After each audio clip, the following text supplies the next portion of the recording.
வணக்கம் அன்பு நண்பர்களே, இன்றைய ஆயுதத்து நிகழ்ச்சிக்கு உங்களை அன்போடு வரவேற்கிறேன். மருத்துவ மரணங்கள் காரணம் அலட்சியமா அல்லது விபத்தா என்பது பற்றி இன்றைய ஆயுதத்து நிகழ்ச்சியில் நாம் விவாதிக்க இருக்கிறோம். இந்த தலைப்பு இந்த நேரத்தில் எடுக்கப்படுவதற்கான அவசியம் என்ன? கேரள மாநிலம் கொல்லத்தில் ஒரு நீதிமன்றம், கொல்லம் மாவட்ட நீதிமன்றம் ஒரு தீர்ப்பளித்திருக்கிறது. டாக்டர்களுடைய மருத்துவர்களுடைய தவறான சிகிச்சையால் உயிரிழந்த ஒரு பெண், அந்த பெண்ணுக்கு நீதி தரும் வகையில் அவருடைய கணவர் தொடர்ந்த வழக்கில் தவறான சிகிச்சை அளித்த 3 டாக்டர்கள் மற்றும் 3 மருத்துவ உதவியாளர்கள், 3 நர்சுகள், 6 பேருக்கும் சேர்த்து ஓராண்டு சிறை தண்டனை விதித்து உத்தரவிட்டுள்ளது கொல்லம் மாவட்ட நீதிமன்றம். கேரளாவை பொறுத்தவரை, அநேகமாக என்னுடைய பார்வையில் தமிழகத்தை பொறுத்தவரையும் கூட ஒரு கவனக்குறைவான அலட்சியமான ஒரு மருத்துவத்திற்கு சிறை தண்டனை விதிக்கப்படுவது இதுவே முதல் முறையாக இருக்கிறது. நிறைய இடங்களில் அபராதங்கள் விதிக்கப்படுவதை பார்க்கிறோம். சில சமயம் சில குறிப்பிட்ட காலத்துக்கு அந்த டாக்டர் அந்த பணியை தொடர முடியாமல் தடுக்கப்படுவதை பார்க்கிறோம். ஆனால் சிறை தண்டனை விதிக்கப்படுவது கிரிமினல் ப்ரொசீஜர் கோடின்படி இந்திய தண்டனை சட்டத்தின் அடிப்படையில் இவர்கள் மீது வழக்கு தொடுத்து அவர்களை சிறையில் தள்ளுவது இதுதான் முதல் முறையாக இருக்கிறது. தமிழ்நாட்டில் நிறைய கதைகள் இருக்கின்றன இதே போல. ஆனால் தமிழ்நாட்டில் இதுவரை யாரும் தண்டிக்கப்பட்டதாக பதிவுகள் இல்லை. அதற்கான காரணம் என்ன? இந்த மருத்துவ மரணங்கள், மருத்துவம் செய்யும் போது ஏற்படக்கூடிய மரணங்கள் காரணமானது விபத்தாக ஏற்படக்கூடியதா அல்லது அவருடைய கவனக்குறைவின் காரணமாக, டாக்டர் அலட்சியத்தின் காரணமாக நடக்கக்கூடியதா என்பதை பற்றிதான் இன்றைய ஆயுதத்தில் நாம் விவாதிக்க இருக்கிறோம். இந்த விவாதத்தில் நம்முடைய திரு கிருஷ்ணன் அவர்கள், நுகர்வோர் நல ஆர்வலர் திரு கிருஷ்ணன் அவர்கள் நம்முடன் இணைந்திருக்கிறார். அதே போலவே சமூக சமத்துவத்துக்கான டாக்டர் சங்கத்தின் திரு பொதுச்செயலாளர் திரு டாக்டர் ரவீந்திரநாத் அவர்கள் நம்முடன் இணைந்திருக்கிறார். உங்கள் 2 பேரும் இந்த நிகழ்ச்சிக்கு வரவேற்க நண்பர்களே. நான் முதல்ல டாக்டர் ரவீந்திரநாத்தையும் டாக்டர் திரு கிருஷ்ணன் போறதுக்கு முன்னாடி ஒரு முக்கியமான ஒரு நபரை அறிமுகப்படுத்த நினைக்கிறேன். இவர் திருச்சியை சேர்ந்தவர். இவருடைய பெயர் ஹரிகிருஷ்ணன். இவருடைய குடும்பத்தில் நேரடியாக தமிழகத்தைச் சேர்ந்த இவருடைய குடும்பத்தில் ஒரு துன்பியல் சம்பவம் நடந்திருக்கிறது. கேரள மாநிலத்தில் எப்படி ஒருவர் தன்னுடைய மனைவியை இழந்து நீதிமன்றம் சென்று போராடி கொண்டிருந்தாரோ அதே போல மிகப்பெரிய பாதிப்பு உள்ளாயிருக்கிறார் திரு ஹரிகிருஷ்ணன். நான் திரு ஹரிகிருஷ்ணன் கேட்க விரும்புகிறேன். ஹரிகிருஷ்ணன், உங்களுடைய பாதிப்பு என்ன? உங்களுடைய மனைவிக்கோ உங்களுடைய குடும்பத்தினருக்கு யாருக்கு என்ன பாதிப்பு ஏற்பட்டது? அந்த சம்பவத்தை பற்றி கொஞ்சம் விளக்கமா சொல்லுங்க. என் பேர் ஹரிகிருஷ்ணன் சார். கேட்கலங்க திரு ஹரிகிருஷ்ணன், உங்களுடைய குடும்பத்தில் என்ன நடந்தது அப்படிங்கறத கொஞ்சம் விளக்கமா சொல்லுங்க திரு ஹரிகிருஷ்ணன். அதான் சார், காப்பட்டின்னு வைக்க போனோம். அது பஸ் நாள் வியாழக்கிழமை போனோம். வியாழக்கிழமை போன அன்னைக்கு வேணாம் நாளைக்கு வர சொன்னாங்க. நாளைக்கு போனா ஒரு டாக்டர் தான் இருக்குன்னு சொன்னாங்க. அன்னைக்கு நாங்க போயிட்டு திரும்பி வந்துட்டோம். சனிக்கிழமை போனோம். எந்த செக்கப்பும் இல்லாம ஒரு 10:30 மணிக்கு தான் காப்பட்டி வச்சுட்டு வந்துட்டோம். வந்து முடிச்சோன்னா ஒரு 1/2 hour தான் பிளட் லீக் ஆகும். பயமா இருந்துச்சு எனக்கு. மறுபடியும் ஆஸ்பத்திரிக்கு, மறுபடியும் ஞாயிற்றுக்கிழமை காலைல பிளட் ரொம்ப லீக் ஆகும். ஆஸ்பத்திரிக்கு கூட்டிட்டு போனேன். ஞாயிற்றுக்கிழமை அதே ஹாஸ்பிட்டல், கவர்மெண்ட் ஹாஸ்பிட்டலுக்கு கூட்டிட்டு போனோன்னா அவங்க என்ன சொன்னாங்க, உங்களுக்கு செக் பண்ண டாக்டர் வரல, காப்பட்டி வச்சவங்க, நீங்க மாறின செவ்வாய்க்கிழமை வாங்க, அவங்க லீவ்ல போயிருக்காங்கன்னு சொல்லிட்டாங்க. நாங்க மறுபடியும் அந்த வழி தாங்க பிரைவேட் ஹாஸ்பிட்டல் போனோம். மணிமேகலைன்னு ஒரு ஹாஸ்பிட்டல். அந்த ஹாஸ்பிட்டல் போனோம். நாங்க பார்க்க மாட்டோம் சொல்லவும் இந்திரான்னு ஒரு ஹாஸ்பிட்டல் போனாங்க. அங்க சொன்னாங்க ஒரு இன்ஜெக்ஷன் போட்டாங்க. அங்க போய் முடிச்சோன்னா பாக்கியவதின்னு ஒரு கிளினிக் போனோம், ரித்திக் கிளினிக்னு. அங்க போனோன்னே ரொம்ப பிளட் லீக் ஆகும். அவங்க உள்ள கொண்டு போய் இன்ஜெக்ஷன் போட்டோன்னா குழந்தை 3 மாசம் குழந்தை இறந்து பிறந்த மாதிரி வந்துச்சு. அப்ப அவங்க சொன்னாங்க, எனக்கு பிளட்னா இல்லை, இங்க பார்க்க முடியாதுன்னு சொல்லிட்டு மறுபடியும் ஜிஹெச் அனுப்பி விட்டாங்க. அங்க போனோம். நான் கவர்மெண்ட்ல தான் வேலை செய்யறேன், பணம் கட்ட சொன்னாங்க. பணம்னா ஃபுல்லா கட்டிட்டு கவர்மெண்ட் ஹாஸ்பிட்டல் போக சொன்னாங்க. அங்க போனோம்னா அவங்க நாங்க போன ஆம்புலன்ஸ்ல போனோம் ரெடியா இருந்தாங்க. போனோடனே உள்ள கூட்டி போய் செக் பண்ணாங்க. செக் பண்ணிட்டு 2-3 நாளா எங்களுக்கு உள்ள சும்மா வெளியில இருந்து காட்டிட்டே இருந்தாங்க ஆக்சிஜன் வச்சு. நான் எப்ப இறந்துச்சு என்னன்னு எங்களுக்கு தெரியாது. ரொம்ப சோகமான ஒரு சம்பவம். நீங்க போகாத மருத்துவமனையே கிடையாது. திருச்சியில கிட்டத்தட்ட 4 மருத்துவமனை, தனியார் மருத்துவமனை அணுகிருக்கீங்க. அதன் பிறகு அரசு மருத்துவமனைக்கும் போயிருக்கீங்க. பிரச்சனை இருக்குன்னு தெரிஞ்சிருக்கு, பிரச்சனை இதுதான் அப்படிங்கிறது தெரிஞ்சிருக்கு. அதன் பிறகு என்ன காரணம் யாருக்குமே புரியாத ஒரு புதிரா இருக்கு. இன்னும் இந்த நிகழ்ச்சியில் நம்முடைய தனியார் மருத்துவ அதிகாரி டாக்டர் தினகரன் அவர்கள் நம்முடன் இணைந்திருக்கார். உங்களை வரவேற்க நண்பரே. நான் திரு ரவீந்திரநாத் அவர்கள்ட்ட முதல்ல நான் கொண்டு போக விரும்புறேன். இந்த திரு ஹரிகிருஷ்ணனுடைய கதையை பத்தி நம்ம எல்லா செய்தித்தாள்களும் வந்த ஒரு சம்பவம் தான். ரொம்ப சமீபத்தில் நடந்த ஒரு சம்பவம் பாருங்க. காப்பர் டீ பொறுத்துறதுங்கிறது கிட்டத்தட்ட எல்லா குடும்பத்தில் நடக்கக்கூடிய ஒரு சாதாரணமான, வழக்கமான, ரொம்ப சுலபமான ஒரு நடைமுறையா நம்ம அறிஞ்சிட்டு இருக்கிறோம். ஆனா அதுல இவ்வளவு பெரிய காம்ப்ளிகேஷன், இவ்வளவு பெரிய சிக்கல் ஏற்பட்டு அவருக்கு ப்ளீடிங் ரத்தப்போக்கு ஏற்பட்டு அவங்க 4 மருத்துவர்களை சந்திச்சு 4 மருத்துவமனைகள் போய் அணுகி எங்கேயுமே கதைக்காம திரும்ப அரசு மருத்துவமனை போய் இவ்வளவு பெரிய டிராஜடி அவங்களுக்கு ஏற்படுறதுக்கான என்ன காரணம்? ஒரு டாக்டர் கூட அது புரியல, எவ்வளவு சீரியஸ்னஸ் அப்படிங்கிறது புரியலையா? அல்லது சீரியஸ் கேஸ் இது ஒன்னும் செய்ய முடியாங்கிற அவங்க சொல்லாம நம்ம மேல பழி வந்துடக்கூடாதுங்கிறக்கா தாட்டி விடுறாங்க. அதாவது மருத்துவ சிகிச்சை என்பதும் நோய்வாய்ப்பட்ட நபருக்கு சிகிச்சை அளிப்பதும் என்பதும் மிகவும் இயற்கையில் ரீதியான டைனமிக்கான ஒரு விஷயம். அல்ல ஒரு நோயாளிக்கு பொருந்தக்கூடிய ஒரு சிகிச்சை முறை என்பது மற்ற நோயாளிக்கு அப்படியே பொருந்தும் சொல்ல முடியாது. பயாலஜிக்கல் வேரியேஷன் சொல்லக்கூடிய ஒவ்வொரு தனிப்பட்ட நபருக்குமான வேரியேஷன் ஏராளமா இருக்கிறது. நீங்க சொன்ன மாதிரி காப்பட்டி என்பது போடுவது என்பதோ அல்லது காப்பட்டி எடுப்பதோ சாதாரண விஷயம்தான். ஆனால் எல்லா நோயாளிகளுக்கும் எல்லாமே எளிமையாக அமைந்து விடுவதில்லை. பல்வேறு நேரத்தில் பல்வேறு காம்ப்ளிகேஷன் அதுக்கான வாய்ப்பு இருக்கு. அவ்வாறு இருக்கின்ற பொழுது சில இறப்பதற்கான வாய்ப்புகள் இருக்கிறது. இது ரொம்ப அபூர்வமாக நடக்கக்கூடிய சம்பவங்கள் தான். அப்ப அந்த மாதிரி சம்பவங்களை நோயாளி இறக்கின்ற பொழுது அது உண்மையிலே மருத்துவருடைய தவறா இருந்தால், மருத்துவமனையுடைய தவறா இருந்தால் அந்த நோயாளிக்கு இழப்பீடு கொடுக்க வேண்டியது அவசியம். மருத்துவர் தவறு செய்தால் அவர்கள் மீது உரிய நடவடிக்கை எடுக்க வேண்டியது என்பதும் அவசியம் என்று நாங்கள் கருதுகிறோம். என்னுடைய சந்தேகம் பாத்தீங்கன்னா, உங்களுக்கு நீங்க சொன்ன மாதிரி ஒரு டாக்டர் 1000 ஆபரேஷன் பண்றாரு, 1000ல 1 தப்பிடலாம். அதுக்காக அவர் பண்ண 1000 ஆபரேஷன் இல்லன்னு சொல்லிட முடியாது, அது நான் மறுக்கல. ஆனா இந்த பர்டிகுலர் கேஸ்ல பாத்தீங்கன்னா 4 மருத்துவமனைகள் அடைஞ்சிருக்காங்க. 4 மருத்துவமனைகள் உள்ள எல்லாருக்குமே என்ன காம்ப்ளிகேஷன் நிச்சயமா தெரிஞ்சிருக்கும். அப்ப அவங்க ஏன் இதுதான் வழி, இதுக்கு வழி கிடையாது அப்படின்னு ஏன் சொல்லல? மாத்தி மாத்தி அங்க கொண்டு போங்க மாத்தி மாத்தி அலைய விட்டு கடைசியில் அரசு மருத்துவமனை போய் அங்கேயும் போய் ஒரு பணமா தான் அவருடைய மனைவி கொண்டு வரக்கூடிய நிலைமை. அதாவது மருத்துவர்கள் 4 பேரா இருந்தாலும் சரி, இல்ல கூடுதலா எண்ணிக்கையில் இருந்தாலும் சரி, அவர்களுக்கு நோயாளிக்குள்ள காம்ப்ளிகேஷன் என்ன பிரச்சனை என்பது நிச்சயமா தெரிந்திருக்கிறதுக்கான வாய்ப்புகள் இருக்கிறது.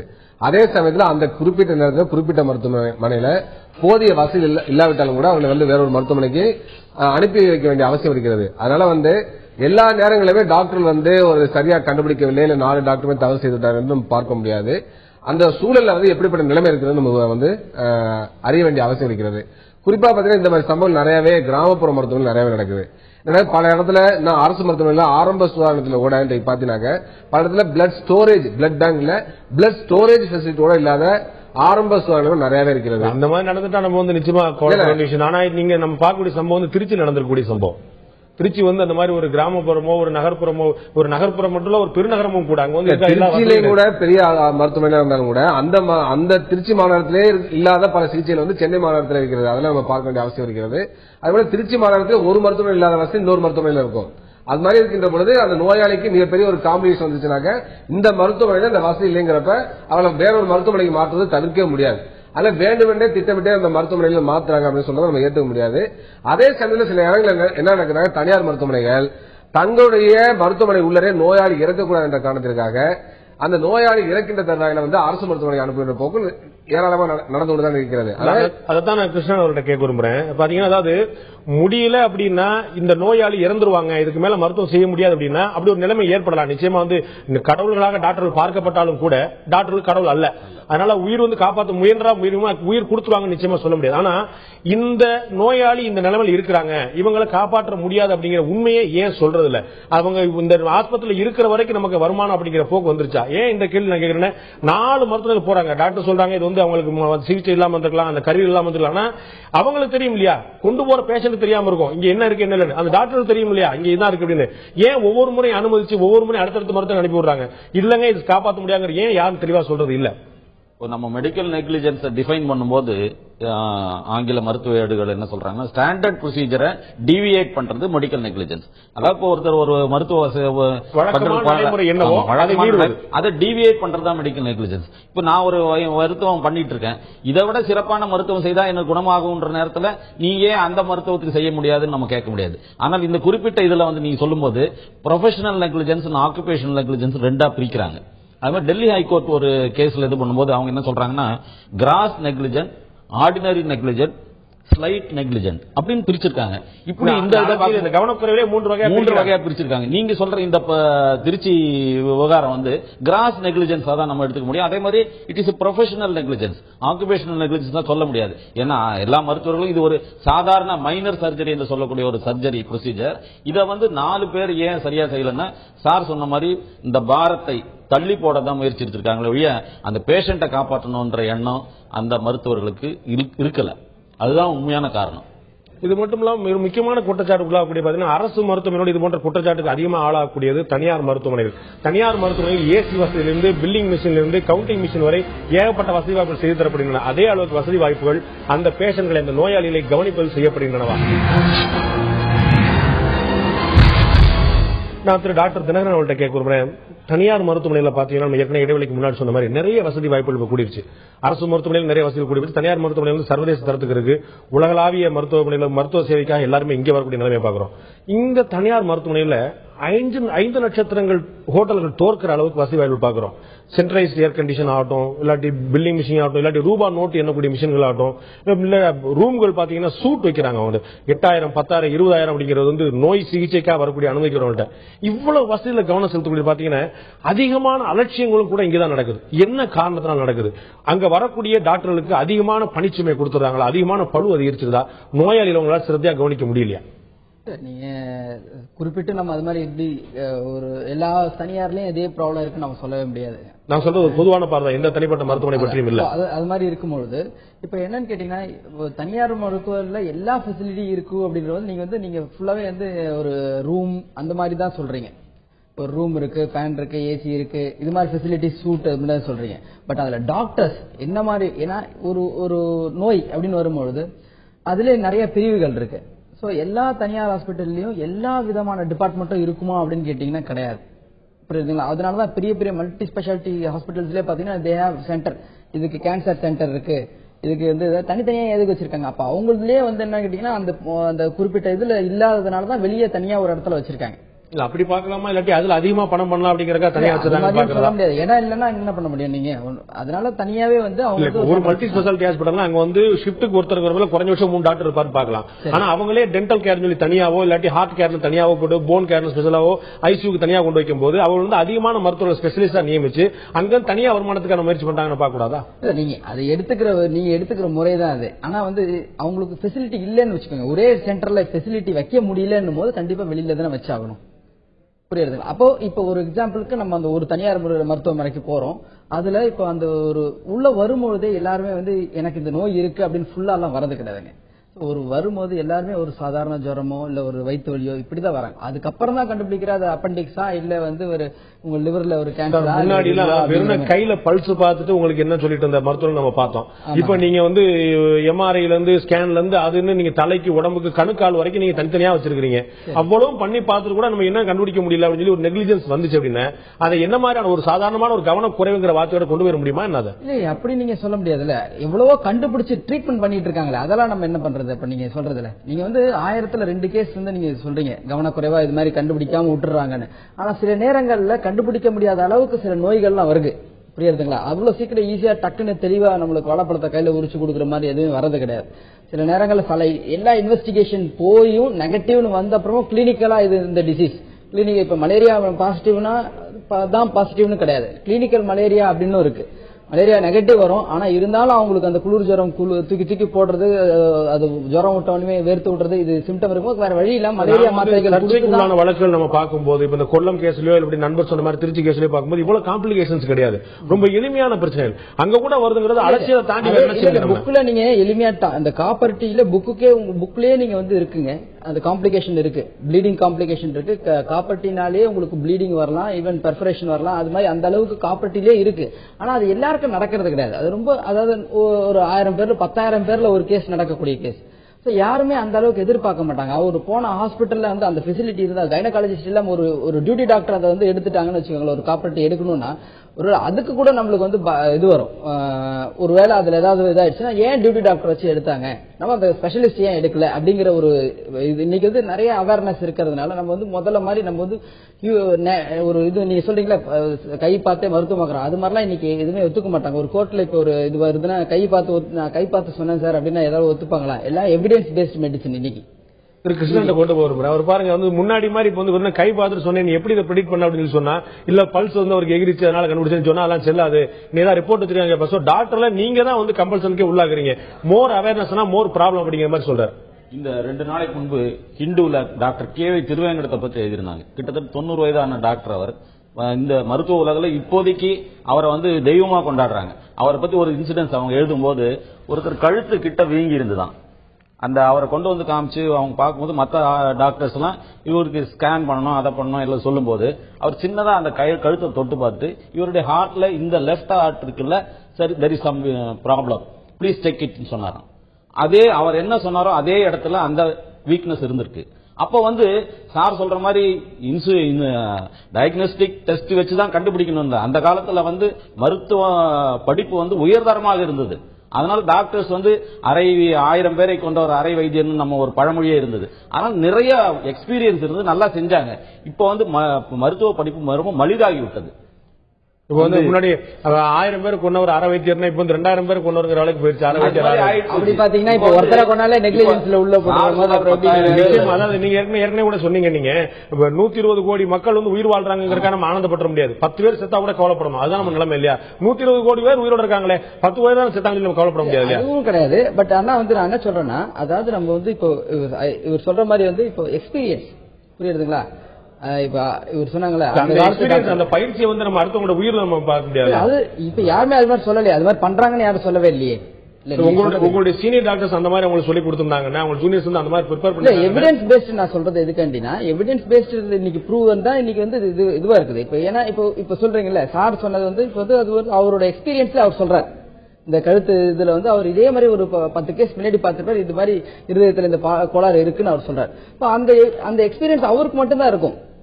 எல்லா டாக்டருக்கும் அதே எக்ஸ்பீரியன்ஸ் இருக்கணும் நம்ம எதிர்பார்க்கணும். எல்லா கார்டியாலஜிஸ்டுக்குமே அது இருக்கணும்னா நம்மளால எப்படி அது டாக்டர்னா அவர் எல்லாம் தெரிஞ்சவரா இருக்கணும் தான் நம்ம எதிர்பார்ப்போம். எல்லாம் தெரிஞ்சவங்களா இருப்பாங்க. ஆனா இப்படி பார்த்த உடனே சொல்லணும் எல்லாம் தெரிஞ்சவங்க டாக்டர் இருக்க மாட்டாங்க சொன்னீங்க, நாங்க எல்லாம் பயந்துருவோம். நாங்க அது போறதுக்கு திருச்சியை சேர்ந்த ஹரிகிருஷ்ணன் மட்டுமல்ல, நம்ம இன்னொரு நண்பர் நம்மோடு இணைந்திருக்கிறார். சென்னையை சேர்ந்தவர், அவருடைய பேர் துரைவேல் கோபால். அவர் ஒரு முக்கியமான ஒரு பிரச்சனையில் சிக்கி இருக்கிறார். அவருடைய குடும்பத்தில் இதே மாதிரியான சோகமான ஒரு சம்பவம் நிகழ்ந்திருக்கிறது. இதனால் மீள முடியாத துயரத்தில் இருக்கக்கூடிய திரு துரைவேல் கோபால்கிட்ட கேட்க விரும்புகிறேன். துரைவேல் கோபால், உங்களுடைய குடும்பத்தில் என்ன நடந்துச்சு? இதே மாதிரி ஒரு மெடிக்கல் நெக்லிஜென்ஸ், ஒரு மருத்துவ அலட்சியத்தின் காரணமாக உங்களுடைய குடும்பத்தில் ஒரு பேரிழப்பு ஏற்பட்டதாக கேள்விப்பட்டேன். எங்களோட அதை பகிர்ந்துக்க முடியுமா திரு Gopal? Sure, sir. 6 years back, 2007 December, I mean almost the same time, 22nd December 2007. நான் லண்டன்ல இருந்தேன். So I came for holiday to India. அப்போ we took a treatment in an hospital for my wife. இது hernia surgery, simple laparoscopic surgery. She died 6 days after surgery. So that's what happened 6 years back. Pandey sir, என்னோட view இதான் sir.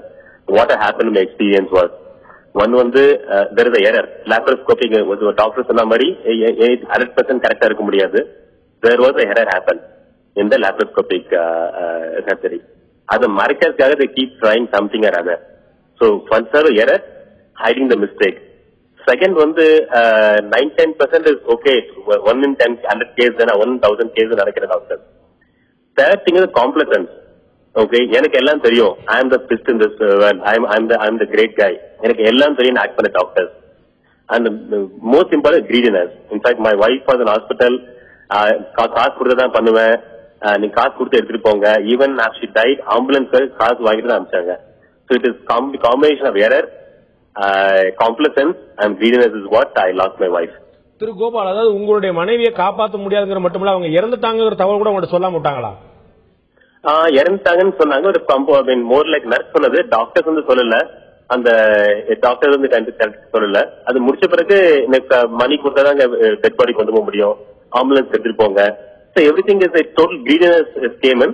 Plus first of all error நடந்திருக்கு. Error தப்புறதுக்கு chance இருக்கு பாண்டே. எந்த இஷ்யூலயும் அதை correct பண்றதுக்கு try பண்ணணும், அதுக்கு போயிட்டு மறைக்க ட்ரை பண்ணிருக்காங்க. இது வந்து மருத்துவ அலட்சியத்தின் காரணமா தான் இந்த இறப்பு நடந்தது அப்படிங்கிற முடிவுக்கு நீங்க எப்படி வந்தீங்க? எப்படி தெரிஞ்சது அது? அது நான் கண்டிப்பா சொல்ல முடியாது. பிகாஸ் எரர் வந்திருக்கலாம். லாப்ரோஸ்கோப் சர்ஜரியில it's blind hole, blind incision பண்ணும்போது பெர்ஃபரேஷன் ஆயிருக்கலாம். Okay, it's all thing. But அதுக்கப்புறம் நிறைய டாக்டர் அப்புறம் கன்சல்ட் பண்ணேன். நான் லாட் ஆஃப் சர்ஜன் கன்சல்ட் பண்ணேன். லாப்ரோஸ்கோபிக் பெர்ஃபரேஷனுக்கு சான்ஸ் இருக்கு, but it is correct immediately. Sunday 16 December surgery நடந்தது. But she got in the second surgery to correct that perforation only on 20th December or 21st December. So the 6 days is a lot of time wasted there. Thank you. நன்றி திரு கோபால், உங்களுடைய கருத்துக்களை எங்களோட பகிர்ந்து கொண்டதற்காக. நான் doctor Rabindranath கேட்கிறேன். பாத்தீங்கன்னா ஒரு வலுக்கட்டாயமான ஒரு தாமதம் ஏற்படுது. ஒரு முடிவு வந்து ஒரு விஷயத்தை டயக்னைஸ் பண்றாங்க, இதுக்கான பிரச்சனை இதுன்னு தெரிஞ்சுக்கிச்சு, இதுக்கு தீர்வு தெரிஞ்சிருச்சு. ஆனா அதை செயல்படுத்துற விதத்துல, தீர்வு நோக்கி போற விதத்துல நிறைய தாமதம் தெரியுது. அதன் பிறகும் கூட, ஒரு மனைவி இறந்த பிறகும் கூட அவங்க வந்து அந்த இறப்புக்கான விஷயமோ அதுக்கான காரணமோ பார்க்காம அதை வந்து பணம் அதுக்கான பாக்கி செட்டில் பண்ணுங்க, அந்த மாதிரி விஷயங்களை தான் அதிகமாக கவனிச்சலாம். இது வந்து நிறைய ஹாஸ்பிட்டல் நம்ம பாக்குறோம். நம்ம ஒரு திரைப்படத்துல கூட வந்துச்சு, அவங்க வந்து ஒரு உயிரோடு இருக்கக்கூடிய இறந்து போன ஒரு ஆளை வந்து உயிரோடு இருக்கிற மாதிரி காட்டி சிகிச்சை பண்ணலாம். அது நடைமுறையில் இந்த மாதிரி தான் நடக்குது. அப்படிங்கும் போது நம்ம எங்க போயிட்டு இருக்கிறோம்? அதாவது இன்னைக்கு வந்து முதலாளித்துவ சமூகத்தில் நாம் வாழ்ந்து கொண்டிருக்கின்றோம். எனவே இந்த மருத்துவம் என்பது முதலாளித்துவ சமூகத்துடைய முதலாளித்துவ மருத்துவ முறையாக மாறிவிட்டது. அப்ப இன்னைக்கு வந்து மருத்துவம் என்பது வியாபாரமாக வணிகமயமாக மாற்றப்பட்ட பிறகு, கார்ப்பரேட் மயமாக மாற்றப்பட்ட பிறகு அதுல வந்து நடக்கக்கூடிய பல்வேறு குறைபாடுகளை மறைக்க தான் கார்ப்பரேட் நிறுவனங்களும் பல்வேறு மருத்துவமனைகளும் நினைக்கின்றன. அவ்வாறு நினைக்கின்ற பொழுது பல்வேறு தவறுகளை செய்கின்றார்கள், தவறுகளை மறைக்க முயல்கிறார்கள். இதனால் சாதாரண மக்களும் பாதிக்கப்படுகிறார்கள். அதே சமயத்தில் என்னன்னாக்க எல்லா விதமான இறப்புகளுமே டாக்டர் தான் காரணம், இல்ல மருத்துவமனை தான் காரணங்கிற போக்கும் மக்கள் மத்தியில் வந்துட்டு இருக்குது. இதுவும் வந்து ஒரு தவறான அணுகுமுறை, தவறான பார்வை. அப்ப இதுல வந்து உண்மையிலேயே இன்றைக்குள்ள மெடிக்கல் சிஸ்டம்ல நோயாளிகள் பாதிக்கப்பட்டிருந்தால், நோயாளி இறந்தால் அதற்கான இழப்பீடுகள் வழங்கப்பட வேண்டும். டாக்டர் வந்து மிகப்பெரிய அளவு தவறு செய்திருந்தால், medical negligence, criminal medical negligence செய்திருந்தால் சட்டப்பூர்வமான நடவடிக்கை எடுக்கலாம். இன்னும் சொல்ல போனா அந்த 304A அடிப்படையில் 2 ஆண்டுகள் வரை சிறை தண்டனை கொடுக்கலாம். அதெல்லாம் நாங்க வந்து மறுக்கவே இல்லை, அது வேண்டாம் நாங்க சொல்லவில்லை. அதே சமயத்தில் என்னன்னாக்க நீங்கள் சொன்னது போல பல்ஸ வச்சுக்கிட்டே எல்லா நோயையும் கண்டுபிடிச்சலாங்கிற வாதம் தவறான வாதம். இது ஒரு மூட நம்பிக்கை, அது தவறான நம்பிக்கை. அந்த மாதிரியும் இல்ல, எல்லா நோயும் இல்ல, அது தவறான வாதம். அந்த மாதிரி செய்ய முடியாது. அதே போலவே நீங்க சார் பேச கூட சொன்னாரு, இன்னைக்கு வந்து கழுத்துல வந்து பல்ஸ பாட்டு வந்து இதயத்துல தொந்தரவு சொல்லி டாக்டர் திருவங்கன் சொன்னாங்க. இன்றைக்கும் பல மருத்துவர்கள் அதை செய்ய முடியும். ஆனாலும் கூட மெடிக்கல் ப்ரொஃபஷன் என்பது, மெடிக்கல் சர்வீஸ் என்பது கன்சியூமர் ப்ரொடெக்ஷன் ஆக்ட் கீழே வந்த பிறகு நீங்கள் முறையாக எவிடன்ஸ் பேஸ்டாக நிரூபித்து அதை சிகிச்சை செய்யவில்லை சொன்னால் அந்த நோயாளி இயல்பான சிகிச்சை முறையின் காரணமாக இருந்தாலும் கூட இவர் இந்த பரிசோதனை செய்யவில்லை என்று சொல்லி அந்த டாக்டர் மீது குற்றச்சாட்டு வைத்து அதை 2 வருஷம் ஜெயில போட்டுருவாங்க. உங்களுக்கு தெரிஞ்சிருக்கும், நீங்க என்னோட கன்சியூமர் ஆக்ட்ல வரக்கூடிய சட்டத்தின்படி வந்து ஜட்ஜ்மெண்ட் தவறா இருந்தால் அதற்கு அந்த தண்டனை கிடையாது. நெக்லிஜென்ஸ் வந்து கணிப்பு தவறா இருந்தா இல்ல. கணிப்புல வந்து நீங்க பார்க்கலாம், அவர் சொன்ன மாதிரி மலேரியால வந்து 2 இருக்கு, கிளினிக்கல் மலேரியா, சாதா மலேரியா இருக்குன்னு சொன்னா அது சாதா மலேரியா இருக்கும்னு சொல்லிட்டு ஒரு ஜட்ஜ்மெண்ட்ல தவறு இருந்தா அந்த குறைபாடுல அந்த சட்டம் செல்லாது. ஜட்ஜ்மெண்டே தவறா இருந்தா சொல்ல வரேன், அந்த சட்டம் செல்லாது. நெக்லிஜென்ஸ் வந்து அலட்சியம் வந்து மருத்துவ முறையில் அவர் சொன்ன 3 முறை காட்டார்.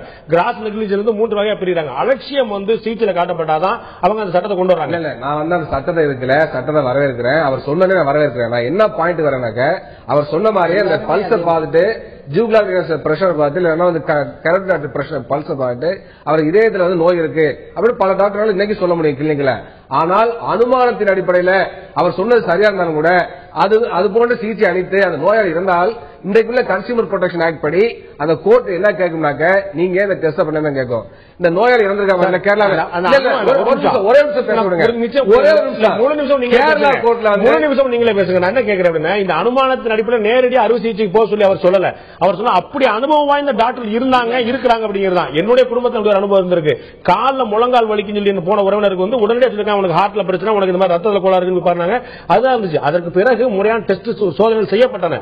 அவர் சொல்றது வந்து அப்படி கண்டுபிடிச்சாங்க அப்படிங்கிற ஒரே காரணத்துக்காக நேர ஆபரேஷன் தியேட்டர் கொண்டு போயிருங்கிறது கிடையாது. சோ கணிக்கக்கூடிய திறன் இந்த டாக்டர்களுக்கு இருக்கிறதா என்று அவர் சொல்ற மாதிரி இல்ல. இன்னைக்கு மருத்துவத்துறை மிகப்பெரிய வளர்ந்திருக்கிறது. டாக்டர்களும் வெல் டேலண்டட் டாக்டர்ஸ் தான் இருக்கிறாங்க. நீங்க நினைக்கிறது சாதாரணமா கிடையாது. அதனால சர்வதேச தரம் வாய்ந்த மருத்துவர்கள் இன்னைக்கு நம்ம நாட்டில் இருக்கிறாங்க. அதை வந்து மாற்று கருத்தே இருக்க முடியாது. அதனாலதான் நீங்களே சொன்ன மாதிரி வெளிநாட்டிலிருந்து நோயாளிகள் இங்க வர்றாங்க. சர்வதேச தரம் வாய்ந்த மருத்துவமனைகள், சர்வதேச தரம் வாய்ந்த திறமையுள்ள மருத்துவர்கள் இங்க இருக்கிறதுனாலதான் வெளிநாட்டிலிருந்து நோயாளிகள் ஏராளமா இங்க சிகிச்சை வராங்க. அதுக்கு நான் என்ன சொல்ல விரும்புறேன்னாக்க, இந்த கேரளாவில் நோயாளி இறந்த விஷயத்துல கூட இந்த கோர்ட் எதுக்காக தண்டனை வழங்கிச்சுன்னா, ஏன் உங்களை அரெஸ்ட் பண்ணி உணர போட்டுச்சுனாக்க இவர்கள் செய்யக்கூடிய அடிப்படையான டெஸ்ட் கூட பண்ணலன்னு தான் போட்டிருக்காங்க. அந்த டாக்டர் 3 செவிலியர்கள் 3 டாக்டர் வந்து அங்க வருவீங்கன்னு தெரிஞ்சுதான் நான் சொன்னேன். நேரடியாக சோதனை பண்ணிட்டு ஆபரேஷன் தியேட்டருக்கு போக சொல்லி கிருஷ்ணனோ நானும் சொல்லல. இல்ல அனுமானத்திற்கு வந்து நோயாளி போன உடனே அவங்களுக்கு இருக்கக்கூடிய சிம்டம்ஸ், அவங்க சொல்லக்கூடிய கம்ப்ளைண்ட்ஸ், அதே போல கிளினிக்கல இருக்கக்கூடிய பல்வேறு இதெல்லாம் பார்த்துட்டு இதுதான் இருக்குன்னு கண்டுபிடிச்சிருவாங்க. ஆனால் உறுதிப்படுத்துவதற்காக பரிசோதனை செய்யறோம். இப்ப என்ன பிரச்சனை, சில நோயாளிகளுக்கு சில பரிசோதனை பண்ணாலே போதும். ஆனா இந்த கன்சியூமர் ப்ரொடெக்ஷன் ஆக்டுக்குள்ள மெடிக்கல் சர்வீஸ் வந்த பிறகு இன்றைக்கு நீதிமன்றம் அப்படி கேட்டுருமோ, கன்சியூமர் ப்ரொடெக்ஷன் ஆக்ட் இப்படி கேட்டுருமோ, இல்ல மாட்டிக்குவோம் அப்படின்னு சொல்லிட்டு நம்ம மருத்துவமனை நடத்துற முதலாளி இவ்வளவுதான் வருமானம் வந்துருச்சு கவலைப்பட்டுவாரோ? நிச்சயமாக அதுவும் இருக்குது. கண்டிப்பா சொல்றேன். ஒரு ஆபரேஷன் வந்து 4000 ரூபாய் முடிஞ்சுட்டா அந்த மருத்துவ தலைமை அதிகாரி வந்து பேசவே சொன்னேன். இன்னைக்கு உள்ள தனியார் மயமாக்கல், வணிகமயமாக்கல் எல்லா பிரச்சனையும் காரணம் சொல்லிட்டேன். அது வந்து சொல்ல வரணும், தேவையில்லாமல் பரிசோதனை செய்யக்கூடிய முறை இருக்கிறது. அதே சமயத்தில் கன்சியூமர் ப்ரொடெக்ஷன் ஆக்ட் பயந்துகிட்டே பரிசோதனை பண்ண வேண்டிய நிலைமை இருக்கிறது. அதையும் பார்க்கணும். இது வந்து டபுள் எட்ஜ் ஸ்வார்ட்னு சொல்ல வர்றேன். அதனால கன்சியூமர் ப்ரொடெக்ஷன் ஆக்ட்ல வந்து மெடிக்கல் சர்வீஸ் கொண்டு வந்தது நாட்டு மக்களுக்கு நல்லது. அதை நான் முழுமையாக வரவேற்கிறேன். அதே மாதிரி அந்த டபுள் எட்ஜ் ஸ்வார்டை வந்து கையாளக்கூடிய உரிமையும் தகுதி உங்கள்ட்ட தான் கொடுத்திருக்காங்க. கத்தி உங்க கையில இருக்கு, உடம்பு மட்டும் தான் எங்கள்கிட்ட இருக்கு. எப்படி பயன்படுத்த முடியும்? மக்களுடைய விழிப்புணர்ச்சி அதிகமானதுனால இது வந்து டாக்டர்கள் மேலும் கவனமா இருக்க வேண்டியிருக்கிறது அப்படிங்கிறது டாக்டருடைய பார்வையா இருக்கு. மக்களுடைய விழிப்புணர்ச்சி அதிகமா இருப்பதாக சொல்லப்பட்டாலும் கூட இன்று கூட எத்தனை பேருக்கு நாம் இதன் மூலம் தவறான சிகிச்சை அளிக்கக்கூடிய டாக்டர் மீது நடவடிக்கை எடுக்க முடியும் என்பதை எத்தனை நோயாளிகளுக்கு எத்தனை குடும்பத்தினருக்கு தெரியும். அப்படி நடவடிக்கை எடுப்பதானால் யாரிடம் அணுகுவது, என்ன மாதிரி நடவடிக்கை கிடைக்கும், என்ன தண்டனை கிடைக்கும்? மீண்டும் ஆயுதழுத்த நிகழ்ச்சிக்கு உங்களை வரவேற்கிற நண்பர்களே. மருத்துவ மரணங்கள் காரணம் விபத்தா அலட்சியமா என்பது பற்றி இன்றைய ஆயுதத்தில் விவாதித்துக் கொண்டிருக்கிறோம். நான் திருச்சியை சேர்ந்த திரு ஹரிகிருஷ்ணன் அவர்கிட்ட கேட்க விரும்புறேன். உங்களுடைய மனைவிக்கு இந்த ஏற்பட்டது போது வந்து அது ஒரு சாதாரணமான பிரச்சனை நீங்க கருதினாலும் கூட 4 மருத்துவமனைகள் மாற்றி மாற்றி அரசு மருத்துவம் அனுப்புனாங்க. அதுக்கான காரணம் இது முத்தி போச்சுன்னு சொல்லி உங்கள்ட்ட சொன்னாங்களா, இல்லாட்டி காப்பாற்ற முடியாதுன்னு சொல்லி சொன்னாங்களா, இல்ல பிரச்சனை அதிகமா சொல்லி சொன்னாங்களா, எதுவுமே சொல்லாம நீ அங்க போனா சரியா இருக்கிற மாதிரி உங்களை திசை திருப்பினாங்களா? அந்த மருத்துவமனையில இருந்து இன்னொரு மருத்துவமனை மாறினதுக்கான காரணம் நீங்களா அந்த மருத்துவமனையா? மருத்துவமனை தான். அவங்க தான் சார் என்னை அங்கே போக சொன்னாங்க. ஆனால் கடைசியாக செக் பண்ணது ரித்தி கிளினிக் தான். அவங்க கவர்மெண்ட் ஹாஸ்பிட்டல் டாக்டர். அங்கே கொண்டு போனோம்னா 4 நாள் அப்படி தான் வச்சுருந்தாங்க. ஆனால் தவறான ட்ரீட்மெண்ட் தான் இது. டாக்டர் மேலே தான் தப்பு. அங்கே கொண்டு போனோம் 4 நாளாக ஒரு 4 டாக்டர் டெய்லி நைட்டு பகல் வந்து போயிட்டு இருந்தாங்க ஆக்சிஜன் வச்சு. அதுக்கப்புறம் இதயம் வீங்கி இருக்குன்னு சொன்னாங்க. 2 நாள் அது சொன்னாங்க. அதுக்கு தனியாக டாக்டர் வந்தாங்க. அதுக்கப்புறம் மூளையில் கட்டி இருக்கு, ரத்தம் கட்டி உறைஞ்சிருச்சுங்கனாங்க. அது ஸ்கேன் எடுக்க மதியானம் ஒரு 2 மணிக்கு எடுக்க போகும்போது எங்களுக்கு தெரிஞ்சது அந்த ஸ்கேன் ரிப்போர்ட் எடுக்கிறவரு இறந்து போனவங்க எதுக்கு ஸ்கேன் எடுக்க சொல்றாங்க சார். இப்ப என் குழந்தைக்கு என் மனைவிக்கு என்ன காரணம்? இது மாதிரி நடந்துகிட்டே தான் இருக்கு அந்த ஆஸ்பத்திரியில. எல்லாம் பயந்துகிட்டு அலட்சியமா இருந்துட்டு இருக்காங்க. இப்ப நான் ஒரு ஆள் தான் ஸ்டெப் எடுத்து இதை மூவ் பண்ணி எடுத்துட்டு இருக்கேன், ரிப்போர்ட்டுக்கு தான் வச்சு பேப்பர்லாம் போட்டு. இப்ப என் குழந்தைக்கு அந்த அங்க இது மாதிரி ட்ரீட்மெண்ட் பண்றவங்களுக்கு என்ன பலன்? உங்கள்ட்ட வந்து அந்த மருத்துவ அறிக்கையில அவங்களோட முழுமையா இருக்கா? எந்தெந்த மருத்துவமனையில் என்னென்ன ட்ரீட்மெண்ட் எடுத்தாங்க, என்னென்ன செக்அப் எடுத்தாங்க அப்படிங்கிற அறிக்கையில அவங்களோட முழுமையா இருக்குதா? என்ன சார்? அவங்க எந்தெந்த மருத்துவமனையில என்னென்ன ட்ரீட்மெண்ட் கொடுத்தாங்க, என்னென்ன ஃபீஸ் வாங்கினாங்க, என்னென்ன சோதனை நடத்தினாங்க அப்படிங்கறதுக்கான அறிக்கையில அந்த அவங்களுடைய லிஸ்ட் பில் எல்லாம் இருக்கா உங்கள்ட்ட? அந்த அர்ஜென்ட்ல சார் நான் ஒண்ணுமே வாங்கவே இல்லை அவங்கள்ட்ட பில்லுனா. ஒரு இடத்துல ஒண்டியும் பணம் கட்டியிருக்கேன். அந்த ரித்தி கிளினிக் கவர்மெண்ட் டாக்டர் அவங்க தான் இங்கேயே ட்ரீட்மெண்ட் எடுத்தாங்க. நான் தான் ட்ரீட்மெண்ட் எடுக்கணும். பகல்ல வந்து எடுத்து காலைல வந்து எடுக்கிறேன். இது நீங்க கூட்டி போங்க சொன்னா நான் வந்தா ரெடியா டாக்டர்லாம் இருந்தாங்க ஸ்ட்ரெச்சர் வச்சு. உடனே கொண்டு போனாங்க. ஒரு 3 டாக்டர் வந்து பார்த்துட்டே இருந்தாங்க. ஆனா அவங்க பில்லு கட்டினது கூட ரசீட் இன்னும் தரல. நன்றி திரு ஹரிகிருஷ்ணன், உங்களுடைய கருத்தில் எங்களோட பகிர்ந்து கொண்டதுக்காக. நான் திரு கிருஷ்ணன் கேட்கிறேன். பாத்தீங்கன்னா அவர் பாத்தீங்கன்னா அந்த அவசரத்துல இருந்தபோது எங்கள்கிட்ட என்ன வாங்கணும் என்ன செய்யணுங்கிற கூட 4 மருத்துவமனைகள் போய் ஒரு அரசு மருத்துவமனை போயிருந்தாலும் கூட எங்கேயுமே அவர் வந்து ரெசிப்டோ என்ன மாதிரி டயக்னோஸ் பண்ணிருக்காங்க, என்ன ட்ரீட்மெண்ட் எடுத்திருக்காங்கிறதோ இந்த விவரமே இல்லைன்னு சொல்றாங்க. இந்த மாதிரியான பேஷன்ஸ் வந்து என்ன மாதிரி அடுத்த நடவடிக்கை போக முடியும்? இது வந்து இந்த கன்சியூமர் அவேர்னஸ் இல்லங்கிறத ரொம்ப தெளிவா காட்டுது. இப்ப முன்னெல்லாம் வந்து நோயாளிக்கும் டாக்டருக்கும் ஒரு நெருங்கிய தொடர்பு இருந்தது. இவர் போனாருன்னா ஒரு வைத்தியர் பக்கத்துல உட்கார வச்சு நல்லா அவர்கிட்ட பேசி உனக்கு என்ன வியாதி, உனக்கு என்ன பிரச்சனை, இது எப்படி குணப்படுத்தலாம்னு ஓரலா பேசுவாங்க. இப்ப வந்து நம்ம டாக்டர்கிட்டே பேச முடியறது இல்ல. நீங்க சொல்ற மாதிரி ஆங்கிலத்துல பேசுற இவர் தமிழ்ல பேசும்போது அவர் வேற மதிச்சு பேசுறதே இல்ல பாதி இடங்கள்ல. இது வந்து ஏழை நோயாளிகள் மட்டும் இல்ல, நல்ல படித்த நோயாளிகளா இருந்தாலும் சரி, இப்ப நல்ல செல்வந்தர்களா இருந்தாலும் டாக்டர்கள் அவங்களுடைய கருத்துக்களை சொல்வதே இல்லை. இங்கிலாந்து முதலிய நாடுகள்ல வந்து ஸ்டாண்டர்ட் ப்ரொசீஜர் என்ன பண்ண போறோம்ன்றது எழுதி பேஷண்ட் கிட்ட கொடுக்கணும்னு சொல்றாங்க. அந்த மாதிரி ப்ரொசீஜர் இங்க இல்லவே இல்லை.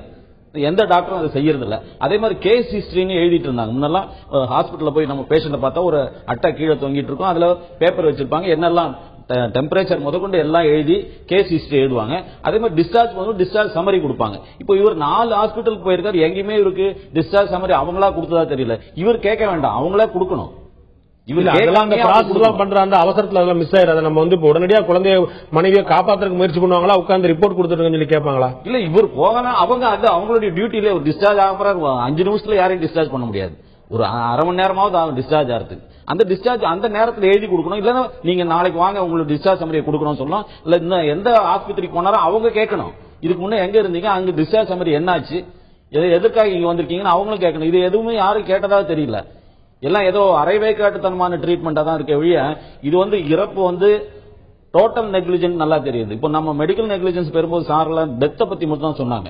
இப்போ நம்ம நிறைய நெக்லிஜென்ஸ் கேசஸ் பாக்குறோம். வலது கைக்கு பதில் இடது கையை ஆபரேட் பண்றது, வலது மூளைக்கு பதில் இடது மூளையை ஆபரேட் பண்றது, ராங் பிளட் டயக்னோசிஸ் பண்றது, பிளட் டிரான்ஸ்ஃபியூஷன் கொடுக்கும்போது வேற குரூப் ரத்தத்தை கொடுக்கிறது. டெல்லியில ஒரு குழந்தை 2.5 வயசு குழந்தை நிமோனியான்னு சொல்லி போயிருக்கு. அதுக்கு இன்ஜெக்ஷன் போடும்போது டாக்டர் வந்து நர்ஸை விட்டு பண்ண சொல்லியிருக்காரு. நர்ஸ் தவறா போட்டதுனால அங்க செப்டிக் ஆகி கேங்க்ரீன் செட்டப் ஆயிடுச்சு. கேங்க்ரீன் செட்டப் ஆகி அந்த ஒன்னும் செய்ய முடியாம அந்த வலது கையே வெட்டி எடுத்துட்டாங்க. மெடிக்கல் நெக்லிஜென்ஸ் கோர்ட்டுக்கு போகும்போது 2.5 வயசு குழந்தையினுடைய லைவ்லிஹுட்டை ஸ்பாயில் பண்ண அந்த டாக்டருக்கு அந்த குழந்தை 60 வயது வாழ்ந்திருந்தாலும் என்ன சம்பாதிக்கும் அதை கொடுக்கணும்னு சொல்லி தீர்ப்பு வழங்கியிருக்காங்க. இப்போ வந்து இதெல்லாம் அட்டர் நெக்லிஜென்ஸ். எப்படி வந்து சார் சொன்னாங்க 120 கோடி மக்கள் 110 கோடிக்கு நல்லா தான் இருக்கு, ஒரு 10 கோடிக்கு தான் இது மாதிரி இருக்கு, ஒரு 10% தான் அப்படி இருக்குங்கிறாங்க. இப்போ இது மாதிரி ட்ரீட்மெண்ட் நம்ம வந்து இறப்ப மட்டும் நம்ம சொல்லல, வெறும் அலட்சியத்தினால முக்கியமான லைவ்லிஹுட் இழந்த பல பேர் இருக்காங்க. அவங்களுக்கு இந்த மாதிரி மெடிக்கல் நெக்லிஜென்ஸ்னா என்ன, இது எந்த கோர்ட்டுக்கு போக முடியும் எதுவுமே தெரியல. ஏன்னா அவங்களுக்கு திரு ரவீந்திரநாத் அவர்கிட்ட கேட்கிறோம். இதுல பாத்தீங்கன்னா சார் சொன்னபோது இந்த டாக்டருக்கும் பேஷண்ட்டுமான உறவு பத்தி சொன்னாங்க.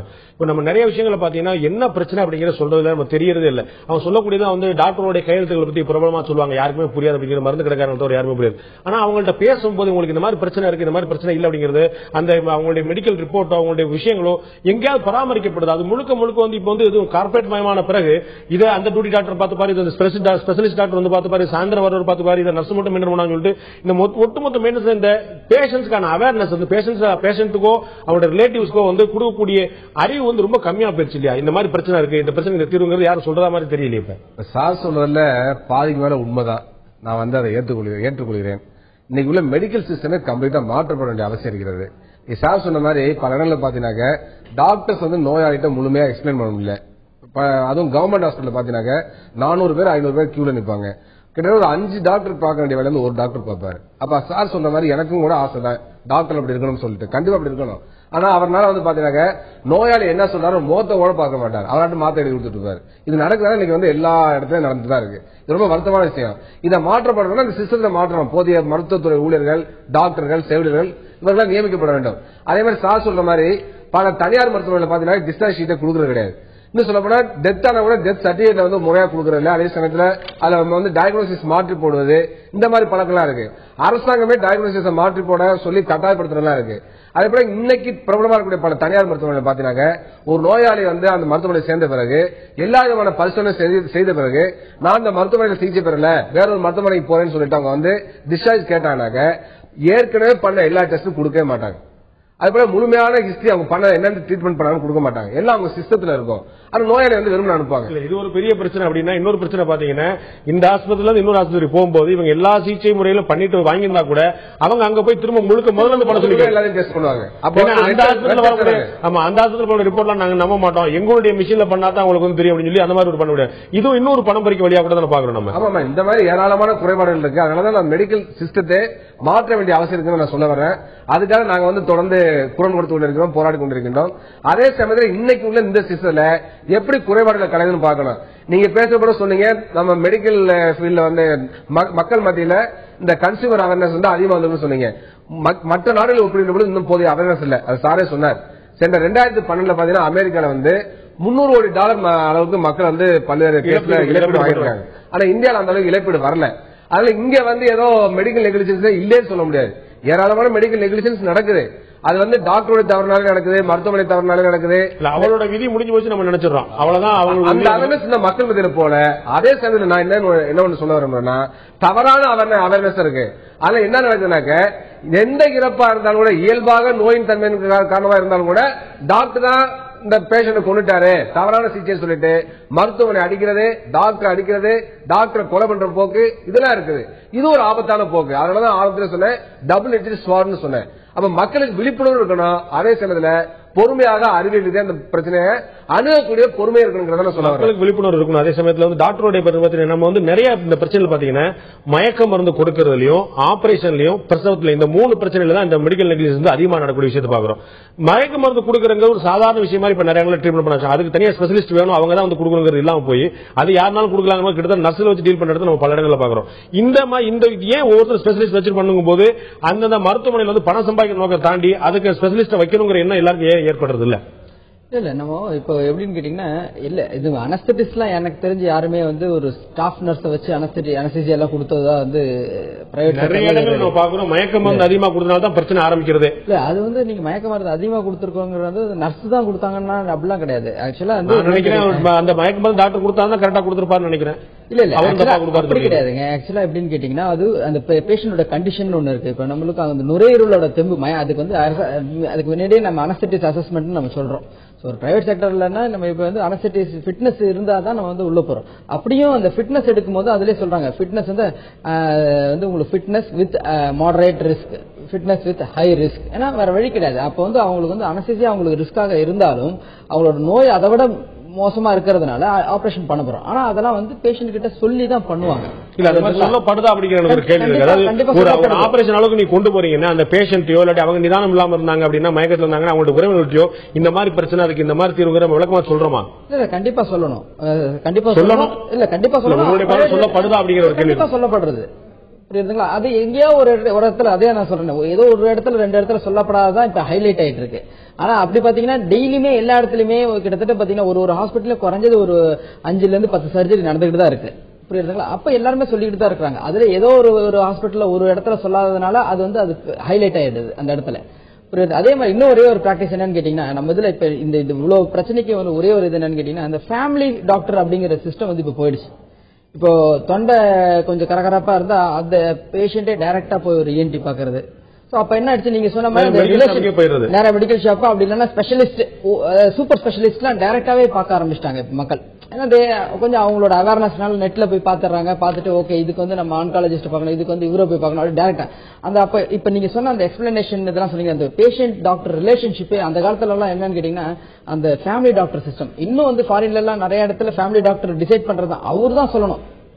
அவர் தான் சொல்ல நீங்க இங்க போகணும். அப்ப நம்மளுக்கு வந்து ஒரு டாக்டரோட அட்வைஸோட அவங்க அந்த அடுத்து போகும்பொழுது அவங்களுக்கு இந்த ப்ராப்ளம்ஸ் எல்லாம் வராமலே இருக்கும். சிஸ்டமே கிடையாது. நினைச்ச இடத்துக்கு போடுவாங்க. இந்த இடத்துல கூட்டம் இருந்தா அடுத்த இடத்துக்கு போயிடுவாங்க. இந்த டாக்டர் பார்க்க முடியல அடுத்த இடத்துக்கு போயிடுவாங்க. அங்க கொஞ்ச நேரம் வெயிட் பண்ணுவாங்க. அப்புறம் அங்க இருந்து இன்னொரு இடத்துக்கு போவாங்க. செகண்ட் ஒப்பீனியனுக்கு இன்னொரு டாக்டர் கிட்ட போவாங்க. சோ அது மாதிரி விண்டோ ஷாப்பிங் மாதிரி இப்ப மெடிக்கல்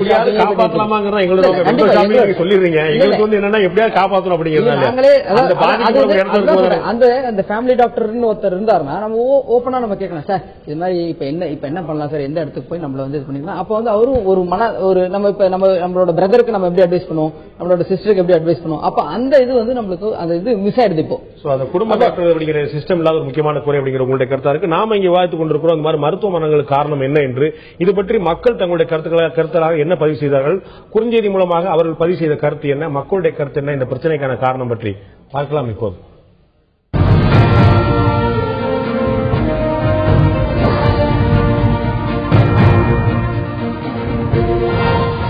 மருத்துவ மரணத்துக்கான காரணம் என்ன?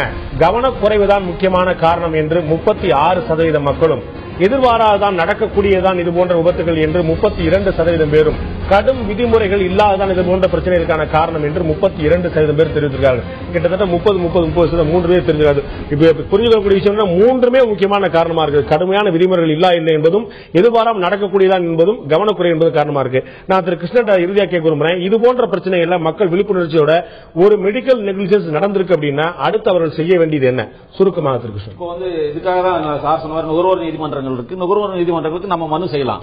மனு செய்யும் போது நான் சொன்ன மாதிரி அந்த case history, dispatch, discharge certificate, summary எல்லாத்தையும் வச்சு இன்னொரு மெடிக்கல் ஒரு இண்டிபெண்டன்ட் மெடிக்கல் ஒப்பீனியன் அவர்கிட்ட காமிச்சு அதையும் சேர்த்து கன்சியூமர் போறதுக்கு அனுப்பிச்சோம்னா அவங்க வந்து அதை ஸ்டடி பண்ணி இந்த தேர்ட் பார்ட்டி ஒப்பீனியன் இருக்கு அதை வச்சு டிசைட் பண்றாங்க. இப்ப நாம என்ன சொல்றோம்னா இதை வந்து ட்ரிபியூனல் வேணும்னு சொல்லி கேட்டிருக்காங்க. இப்போ மெடிக்கல் கவுன்சில் ஆஃப் இந்தியாவுக்கு இந்த மேட்டரை ரெஃபர் பண்ணப்போ அவங்க வந்து இந்த 3 ஆண்டுகள்ல 97 இந்தியா முழுக்க 97 டாக்டர்கள் மேல மட்டும் நடவடிக்கை எடுத்திருக்காங்க. இது மாதிரி கிராஸ் நெக்லிஜென்ஸ் இருந்தது.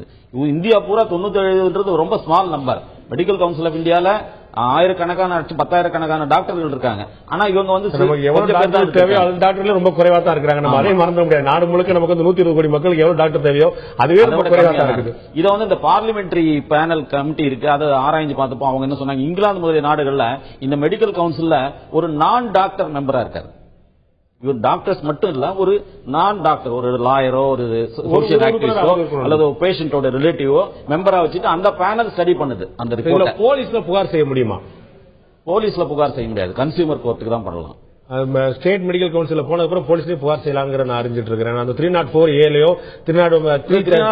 சார் சொல்ற மாதிரி 337 கிரிமினல் நெக்லிஜென்ஸ் ப்ரூவ் பண்ணக்கூடிய விஷயத்தை மட்டும் தான் அங்க போக முடியும். ஆமா, மற்ற விஷயங்கள்ல இது மாதிரி தப்பா இரண்டு விதமான நம்ம தீர்வுகளை நம்ம பார்க்க முடியும். ஒன்னு வந்து அவங்க டாக்டருக்கு வந்து அந்த நோயாளிக்கு வந்து இழப்பு ஏற்பட்டது வந்து ஈடு செய்யறதுக்காக இழப்பீடு போறதுக்காக 100 போறோம். அதே மாதிரி இந்த டாக்டர் வந்து அவர் பனிஷ் பண்ணணும் அப்படிங்கிற எண்ணம் இருக்கும்போது, அவருக்கு ஒரு மற்றவங்களுக்கு பாடமா இருக்கணும் போது அவங்க வந்து ஐபிசிக்கு போறாங்க. அங்க வந்து போலீஸ்ல போனா மொத்தம் 3 பிரிவுல வழக்கு 304, 304A, 337, 338 மொத்தம் 4 பிரிவுல வழக்கு போடுறாங்க. அது தண்டனை கொடுக்குறாங்க. அதுலதான் இப்ப இந்த ஒரு வருஷம் தண்டனைக்குள்ளா இருக்காரு இந்த கேரளா நீதிமன்றத்துல. நாட்டுல நிறைய இடங்களை பார்த்து நம்ம ஏற்கனவே அனைவருமே சொன்ன மாதிரி 120 கோடி மக்கள் இருக்கக்கூடிய இடங்களில் குறைவான டாக்டர் தான் இருக்கிறாங்க. இவர் எல்லா இடத்துலயுமே தவறான சிகிச்சை அளிக்கப்படுவது என்பது உறுதியாகிவிட முடியாது. ஆனாலும் கூட அங்கொன்றும் இங்கொன்றுமா நடக்கக்கூடிய விஷயங்கள் எங்குமே நடக்கவில்லை என்ற இடையில எட்ட வேண்டியதான் அனைவருடைய விருப்பமாக இருக்கும். அதற்கு நமக்கு தேவை நம்முடைய தரப்பில் நுகர்வோருடைய விழிப்புணர்வு. டாக்டர்கள் பக்கம் நாம் எதிர்பார்ப்பது இன்னும் கூடுதல் அக்கறை, இன்னும் கூடுதல் அன்பு. இதை தவிர வேறு எதுவும் எதிர்பார்க்க முடியாது. இந்த நிகழ்ச்சியில் கலந்து கொண்டு கருத்திருந்த டாக்டர் தினகரன் அவர்கள், திரு கிருஷ்ணன் அவர்கள், டாக்டர் ரவீந்திரநாத் அவர்கள் 3 பேருக்கு நன்றி. பார்த்த உங்களுக்கும் நன்றி நண்பர்களே. மீண்டும் இன்னொரு நிகழ்ச்சியில் சந்திப்போம். அதுவரை நன்றி, வணக்கம்.